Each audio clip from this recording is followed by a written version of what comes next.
Regarder des vidéos sur YouTube ou sur Facebook, c'est sympa, mais au bout d'un moment, il faut peut-être passer à l'action, hein, tout simplement.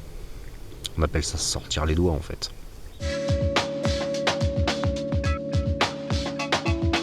Eh bien, le confinement à J+37 se passe toujours très très bien, dans le meilleur des mondes confinés.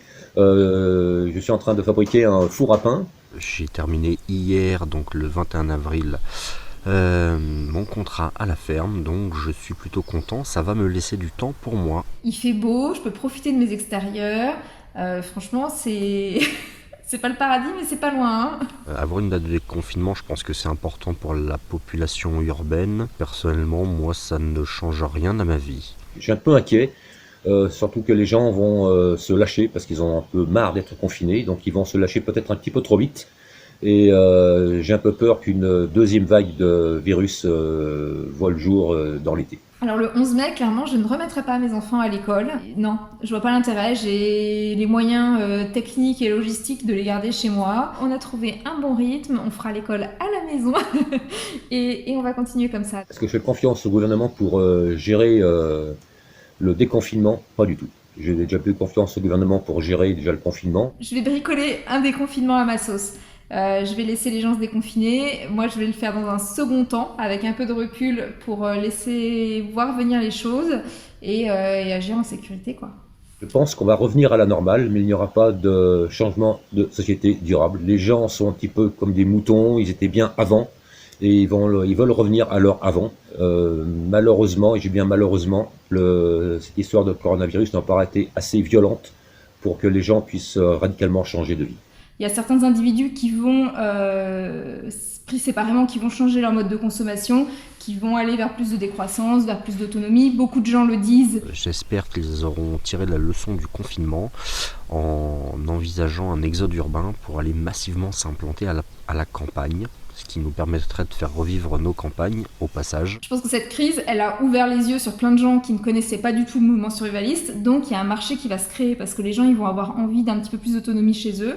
Clairement, le business du survivalisme, il va effectivement se développer, je pense, après la crise, encore plus qu'il ne l'était jusque-là. Le salon de survivaliste l'année prochaine, ça va exploser. À l'avenir, je vais certainement m'organiser pour commercialiser mes activités en gestion et prévention des risques. Ça consiste à prendre en compte tout un tas d'éléments qui vont être les éléments commerciaux, économiques, humains, notamment par exemple migratoires, mais en plus de ça, je vais prendre en compte d'autres éléments qui ne sont pas forcément pris en compte à l'heure actuelle, notamment par exemple par le renseignement français.